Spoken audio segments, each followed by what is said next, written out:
तो अब हम पढ़ेंगे इस चैप्टर में expansion of France, Napoleon, under Napoleon imperial policy. जो फ्रांस का एक्सपेंशन होता है, इसके अंडर नेपोलियन के इंपीरियल पॉलिसी में क्या एक्सपेंशन होता है फ्रांस में।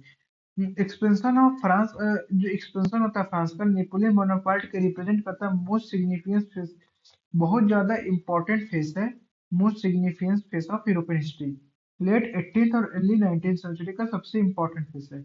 1719 से एंड 1850 नेपोलियन ट्रांसफॉर्म, 1799 से और 1850 तक जो नेपोलियन है वो ट्रांसफॉर्म कर चुका है फ्रांस को from a revolutionary republic into a vast continental empire, एक revolutionary republic into a vast, मतलब एक रोबेशनरी रिपब्लिक से वास्ट कॉन्टिनेंटल एम्पायर। अब इसका जो इस एक्सपेंशन क्यों हुआ है, बिकॉज द मिलिट्री जीनियस है, पॉलिटिकल इसका एम्बिशन जो है, इसका स्ट्रेटेजिक जो स्ट्रेटजी है और इसका आइडियोलॉजिकल गोल जो है, इसके लिए इसका जो इसी वजह से एक्सपेंशन हो पाया है। अब क्या इसकी पॉलिसी रही है, क्यों क्या रहा है, तो हम देखेंगे। Background of Napoleon expansion. Napoleon Napoleon rose करता है पावर में after French revolution. He has already destabilised revolutionary idea. ये क्या है, पहले ही मतलब already destabilised revolutionary idea such liberty, equality and end of the federal, which देखो फ्रांस में क्या हो गया है, जैसे रेवोल्यूशन उसके बाद जो डिस्टेबलाइज हो गया है रिवोल्यूशनरी आइडिया जो है फैल चुका है। क्या है, लिबर्टी है, इक्वलिटी है, और एंड है हुआ है फ्यूडल प्रिविलेज का। When Napoleon become a first consul 1799 में, जो नेपोलियन है पहला कॉन्सल बनता है फ्रांस का, was a military successful but politically unstable. देखो जब 1799 में जब पहला कॉन्सल बनता है, इस समय फ्रांस जो है मिलिट्री सक्सेसफुल है, मीन्स मिलिट्री सक्सेसफुल नेपोलियन की वजह से है, लेकिन पॉलिटिकली अनस्टेबल है। पॉलिटिकली अनस्टेबल क्यों है, क्योंकि जो रिप्रेजेंटेटिव गवर्नमेंट आई है वहां पे करप्शन हो गया है, मनी नहीं अच्छे से है, उसके बाद से लोगों का अप्रूवल नहीं है, इस सब चीजों से क्या हुआ कि लोगों द्वारा लाइक नहीं की जा रही, इसलिए यहाँ पे पॉलिटिकली अनस्टेबल है। और मिलिट्री सक्सेस क्यों है, क्योंकि नेपोलियन का एक्सपेंशन जो हुआ है, जो हमने पुराने पहले की वीडियो में देखा है। ये means of securing France national frontier, ठीक है। एक्सपेंशन जो है, एक्सपेंशन को कैसे देखा जा रहा है कि मीन्स सिक्योरिंग फ्रांस, जो फ्रांस का नेशनल फ्रंटियर इसको सिक्योर कर लिया गया है, प्रिवेंट कर लिया गया फ्रांस को फॉरेन इन्वेंशन से। और a method to limit is personal rule, और ये मतलब ये मेथड एक अपने पर्सनल रूल को भी लीगलाइज करने का। थस फ्रांस एक्सपेंशन में नेपोलियन बोथ डिफेंसिव और अग्रेसिव। अब देखो जो नेपोलियन का एक्सपेंशन रहा है फ्रांस में, बोथ डिफेंसिव और अग्रेसिव दोनों रहा है, क्योंकि ये क्या करता है, अगर कोई अटैक करने आ रहा है अब किंगडम को डिफेंड भी करता है, और उसके बाद जैसे मान लो ऐसा समझो कि तुम्हारा कोई पड़ोसी है, वो तुम्हारे खेत पे कब्जा करने आता है, तुमने अपने खेत बचा लिया, अब तुमने अग्रेसिव पॉलिसी के तहत अटैक भी किया और इसका खेत कब्जा कर लिया इतना। तो इस चीज को फ्रांस में अब नेपोलियन कर रहा है। अर्ली टेरिटोरियल एक्सपेंशन 1799 से 1804। 1799 में कंसोल बना है और 1804 तक इसका जो अर्ली टेरिटोरियल एक्सपेंशन मतलब टेरिटरीज को कैसे बढ़ाता है ये देखना है अब हमें। प्रोक्लेनिंग हिमसेल्फ एम्परर, अपने आप को एम्परर बुलाने से पहले कंसोलिडेट करता है French dominance over the territories already equal during the revolution. उस उसको बुनता है, उसको कंसोलिडेट करता है, इकट्ठा करता है फ्रेंच डोमिनेंस वहां पे जहां पे टेरिटरीज ऑलरेडी हैं, जो कि एक्वायर्ड कर ली गई है during the French revolution. France directly annexed Belgium, क्या करता है, डायरेक्ट एनेक्स किसको करता है, बेल्जियम को डायरेक्टली एनेक्स कर लेता है। डायरेक्ट किसको एनेक्स कर लेता है, बेल्जियम को, राइनलैंड को, सेबोय को, पीडीमोंट को, याद कर लेना इंपॉर्टेंट है, पूछे थे एग्जाम में। This region were integrated into France govern under the French laws. अब दिस रीजन और the is region were integrated, integrate कर लेगा फ्रांस जो है, गवर्न किया जा रहा है किसके अंडर में, फ्रेंच लॉ के अंडर में। सिविल कोड, अब यहाँ पे इसने क्या किया कि सिविल कोड ला दिया, Napoleonic code, introduce abolishing feudalism and legal inequality. Napoleon code क्या है, जो कि एबोलाइज कर देता है फ्यूडलिज्म, मीन्स बाई बर्थ जो चीजें हैं उसको एबोलाइज कर देता है, लीगल इनइक्वलिटी को एबोलाइज कर देता है, Napoleon justified annexation by claiming liberate peoples are feudal operation, but in the practice territories were expected solar tax and resources.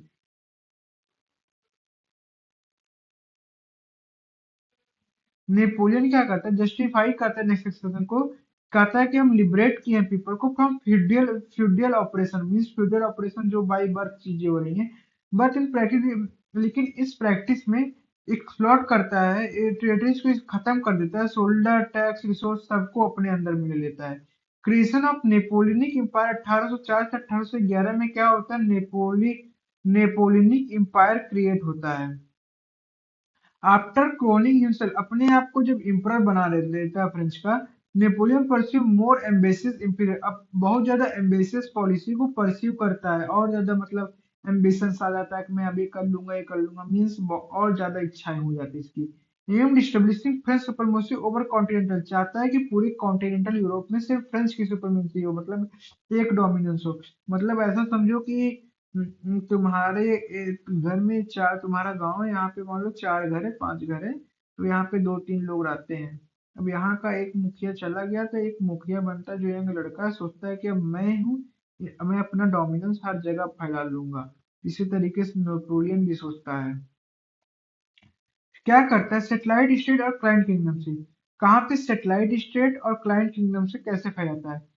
Instead annexing all territory, सारी टेरिटरी तो एनेक्स नहीं करता, Napoleon often created dependent state ruled by his relative, dependent state बनाता है, dependent state important है, dependent state बनाता है जो कि कौन रूल कर रहा है, इसके रिलेटिव रूल कर रहे हैं, और इसके लॉयल जनरल जो है वो रूल कर रहे हैं।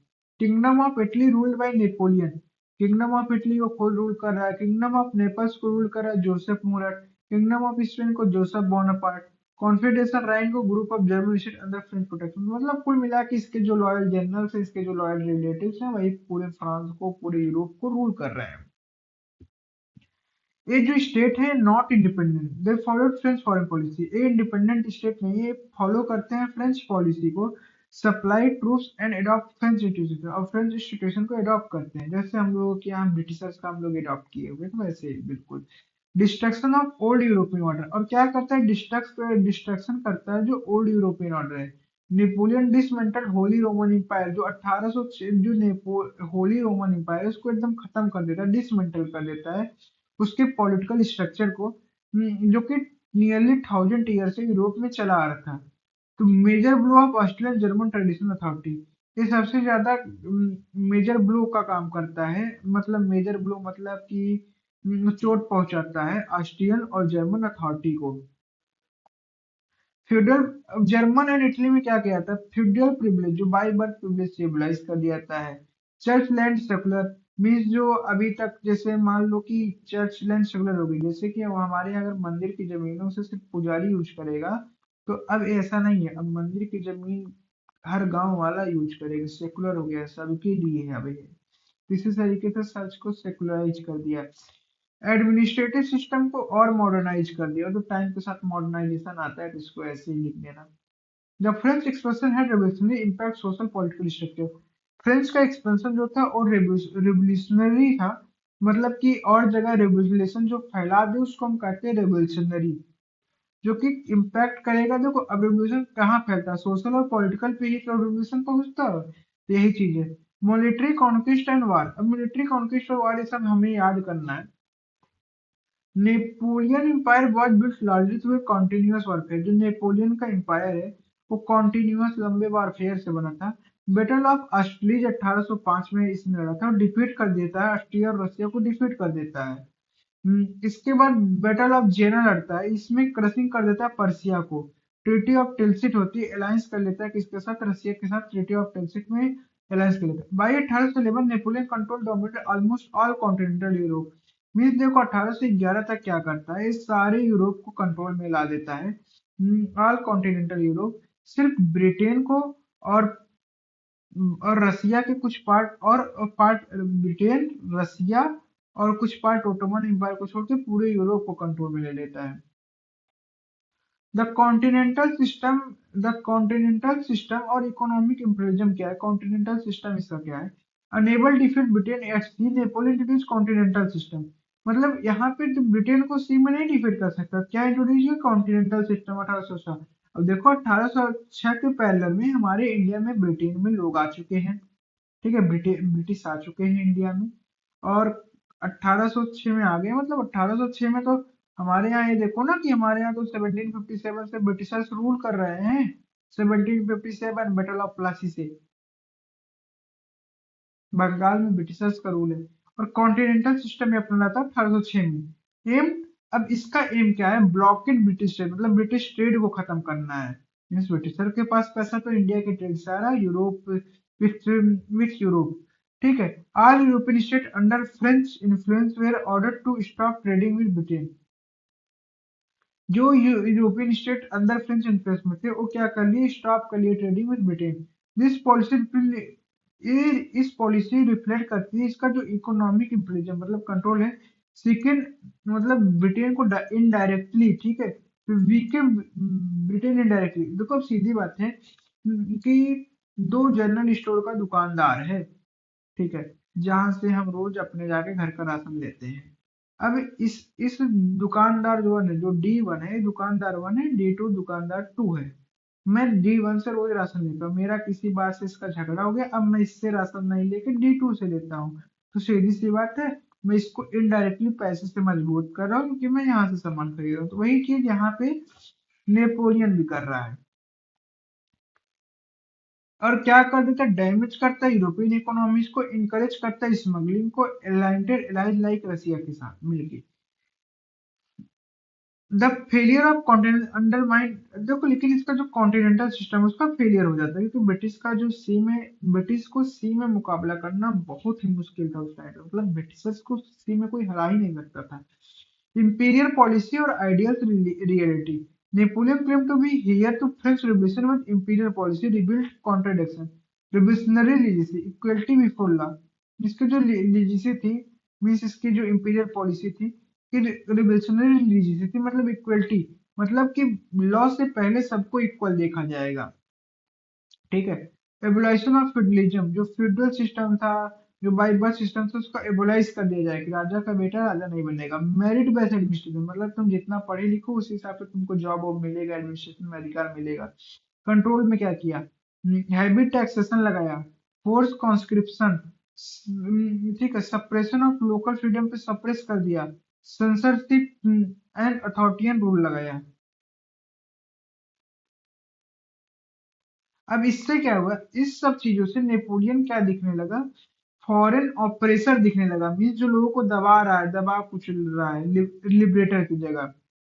स्पेशली स्पेन, जर्मन और इटली में इसको लोग मतलब लिबरेटर नहीं देख रहे हैं, अब ऑपरेसर देख रहे हैं। Rise of nationalism and resistance, Napoleon, जो नेपोलियनिक एक्सपेंशन होता है, इनटली इनकरेज नेशनलिज्म अक्रॉस यूरोप, ये नेशनलिज्म का भावना लाता है, ठीक है। मीन्स कि इतना किसी को परेशान कर दो कि अब वो मतलब एक साथ 10 लोग मिल गए कि अब भाई अब हमें आजाद होना है। In Spain guerrilla warfare weekend French कर, अब स्पेन में गुरिल्ला वारफेयर से वीकेंड हो गया फ्रेंच कंट्रोल। गुरिल्ला वारफेयर क्या होता है कि मान लो कि तुम पहाड़ी एरिया में रहते हो, पहाड़ी एरिया में मैदानी आदमी वाला रूल कर रहा है, तो उसको पहाड़ के बारे में नहीं पता है, लेकिन जो पहाड़ी है उनको पता है। वो क्या करते हैं? मान लो इसकी आर्मी यूनिट ऐसे खड़ी है, आए, इसकी आर्मी यूनिट को खट खट ऐसे मारे, मार के फिर भग गए इन घने जंगलों में, तो कोई पकड़ नहीं पाएगा। इसी तरीके से गुरिल्ला वारफेयर होता है, मारो भागो, छुप जाओ, भागो नहीं, छिप जाओ, मार के छिप जाओ। Germany thinkers like Fichte promoted national, German thinkers like Fichte promoted national identity. जो थिंकर्स हैं पीछे, ये अब नेशनलिज्म की बात हो रही है, अब नेशनलिज्म की बात होने लगी, अब लिबरेटर लिबरेटर सब चला गया धूल चाटने, कब एक नेशनल बनना है। French rule simulated desire the unification, the reform Napoleon introduce awaken political consequence subject peoples turning against the French domination. अब धीरे धीरे नेपोलियन का जो रूल है उससे लोग जो है अलग अलग जगह के रूल जहाँ पे रूल कर रहे हैं, लोग फ्रेंच डोमिनेशन के अगेंस्ट बनने लगे। Limits and collapse of Napoleon expansion, expansion of France reach the limit after, मतलब लिमिट हो गया, खत्म हो गया। 1811 इसका पीक, तो उसके बाद की फेलियर। अब की फेलियर कहाँ का? पेनिनसुलर वार 1808 से 14 तक ड्रेन फ्रेंच रिसोर्स, ठीक है, पेनिनसुला पे लड़ रहा था तो वहां पे पूरे इसके रिसोर्स खत्म हो गया। Invention of Russia 1812 catastrophic defeat means invention जो रसिया पे किया उसमें इसकी डिफीट हुई। Formation of coalition European power, जो फॉर्मेशन हो मतलब 10 लोग साथ में मिल गए। 1814 पर नेपोलियन डिफीटेड और एक्साइल्ड कर लिया, इसको निकाल दिया गया, bringing the end of French imperial expansion. और यहीं से क्या हुआ, एंड हो गया फ्रेंच का इंपीरियल एक्सपेंशन। पेनिनसुलर वार मतलब अभी हमें देखना पड़ेगा, शायद ये इंडिया के बारे में बात कर रहा है।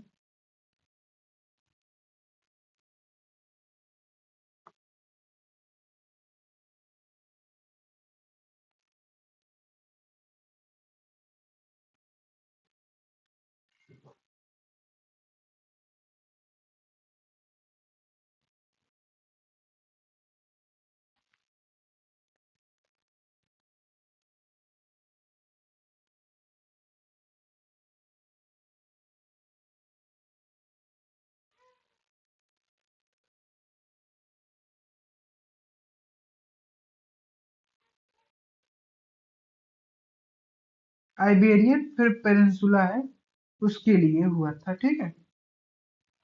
तो इन सब में इसका जो पूरा जो रिसोर्स है वो ड्रेन हो गया कि भाई लड़ाई उड़ाई लड़ोगे लगातार तो रिसोर्स ड्रेन हो जाएगा। हमने यही कॉमन चीज मुगल्स में भी देखी थी, ज्यादातर लड़ाई किए, औरंगजेब ने लड़ाई किया, पूरा रिसोर्स ड्रेन हो गया, क्योंकि लड़ाई उड़ाई करने में पैसा लगता है। Napoleon imperial expansion and lasting consequence, spread of modern legal administrative system. इसका इम्पैक्ट क्या पड़ा, जिसका इंपीरियल एक्सपेंशन था इससे हमें मॉडर्न लीगल एडमिनिस्ट्रेटिव सिस्टम मिल गया।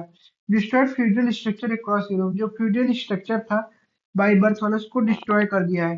एक्सलेट कर दिया नेशनलिज्म और रिसीव्ड यूरोपियन जियोपॉलिटिक्स। कंक्लूजन आप अपना पढ़ लेंगे और समझ लेंगे, ठीक है।